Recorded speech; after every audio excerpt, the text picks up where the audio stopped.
그러니까 먼저 기본적으로 가장 중요한 거는 매일 꾸준히 하는 게 가장 먼저입니다. 그러니까 reading, writing, speaking 이 네 개 섹션을 하나 나눠서 보지 마시고 그냥 복합적으로 보세요. 복합적으로. 이렇게 복합적으로 하라는 이유는 이게 서로 시너지를 낼 수가 있거든요. 특히 reading이랑 listening을 많이 하다 보면은 인풋이 많이 되는 거예요. 머릿속에 들어가는 게 많아지고 writing이랑 speaking을 하게 되면 아웃풋이 많아지는 거예요. 인풋만 많아서도 안 되고 아웃풋만 많아서도 절대 안 돼요. 이 두 개가 같이 가야 돼요. 인풋하고 아웃풋하고 인풋하고 아웃풋하고 이렇게 바로바로 가줘야 돼요.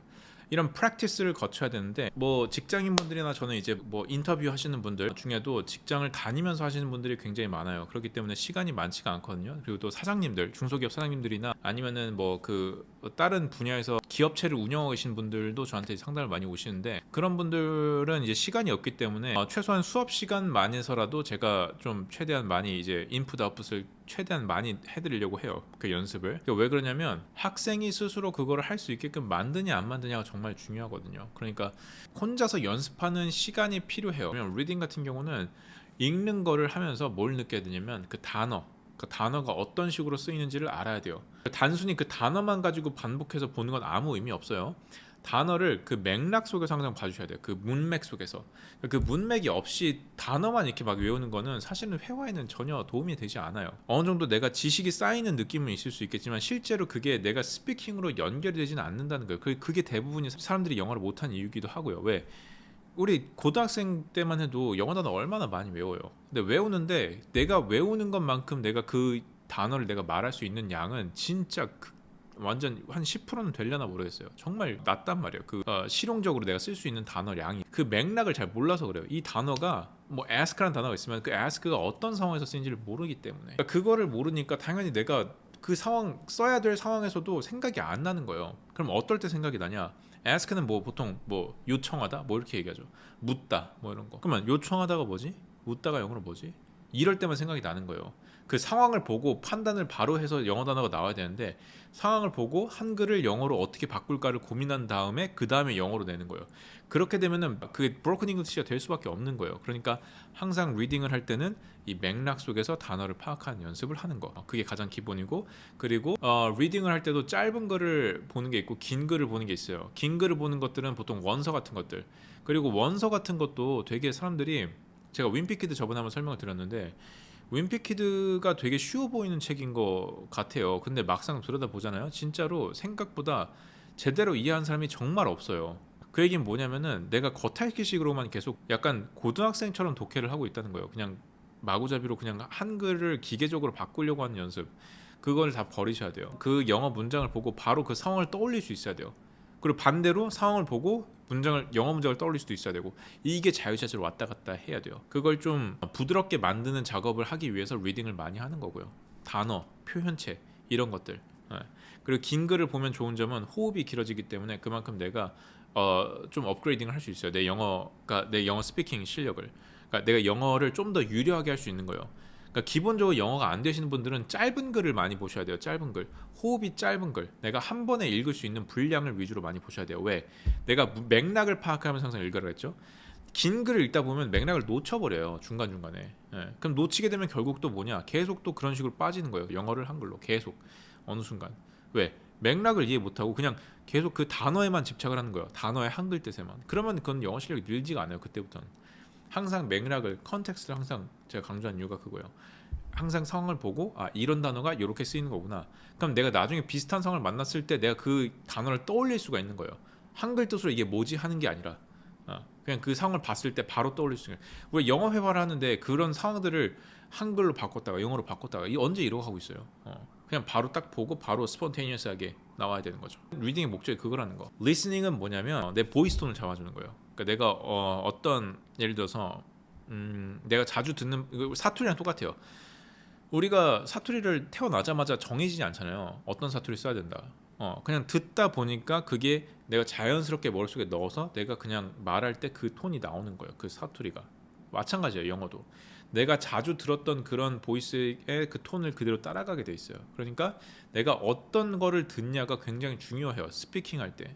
그래서 꼭 웬만하면은 좀 잘 정제되어 있는 톤이나 아니면은 다양한 영어의 톤, 액센트를 좀 들어보고 그 중에서 내가 이런 식으로 발음하면은 제일 좋을 것 같다는 거를 위주로 좀 집중적으로 듣다 보면 내가 자연스럽게 그 톤으로 가는 거예요. 이것도 상황에 따라서 내가 좀 더 포멀한 톤이냐 아니면 캐주얼한 톤이냐 요거를 스스로 결정을 하는 거겠죠. 리스닝의 목적은 그건 거예요. 그리고 리스닝을 막 반복적으로 계속 듣는다고 해서 그게 들리지가 않아요. 그러니까 반복적으로 듣는 게 중요한 게 아니라 원어민들이 발음을 할 때 이런 식으로 하는 거구나 정도까지예요.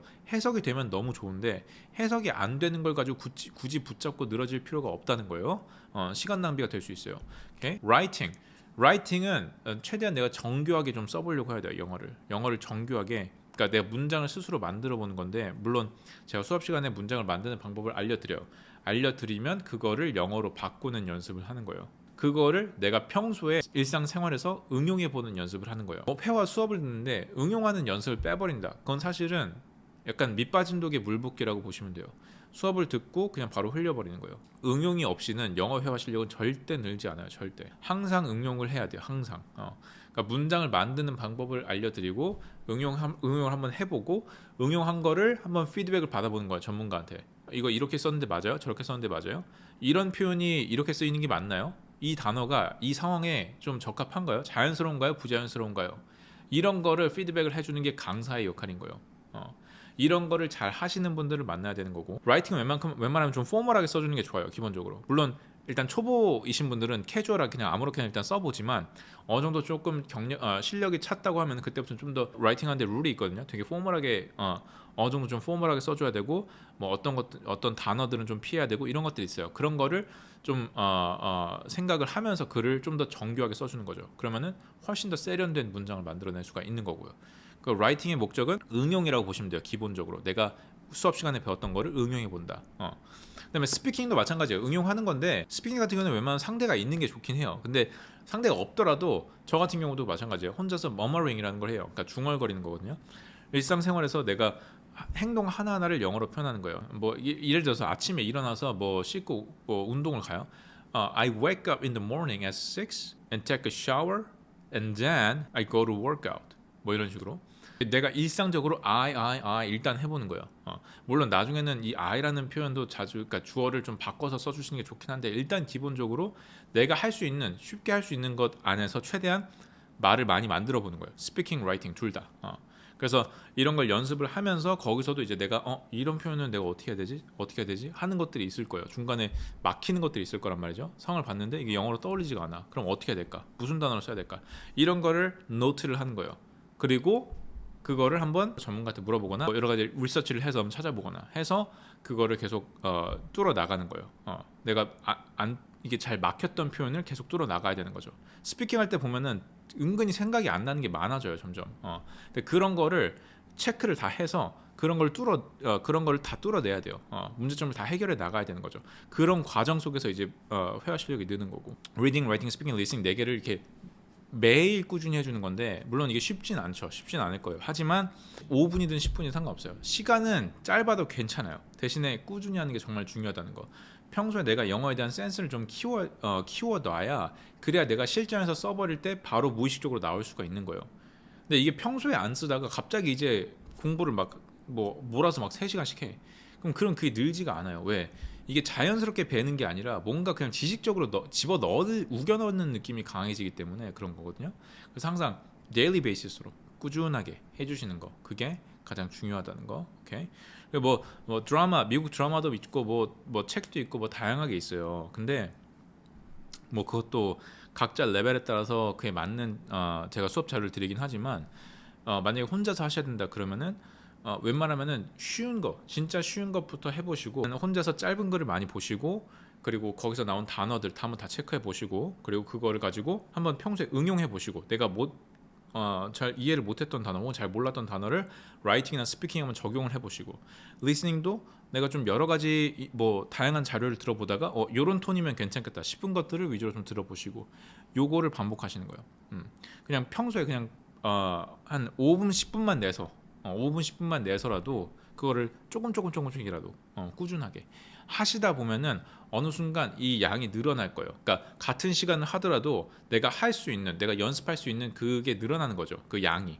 그러다 보면 자연스럽게 내가 영어를 잘하게 되면서 좀 더 자신감이 붙고 그 시간 자체로 늘어나면서 양도 늘어나고 그러면서 선순환이 좀 이루어질 거예요. 오케이? 그러니까 요걸 좀 명심을 하시고 영어 공부를 하시면 더 좋을 것 같다. 오케이? Alright.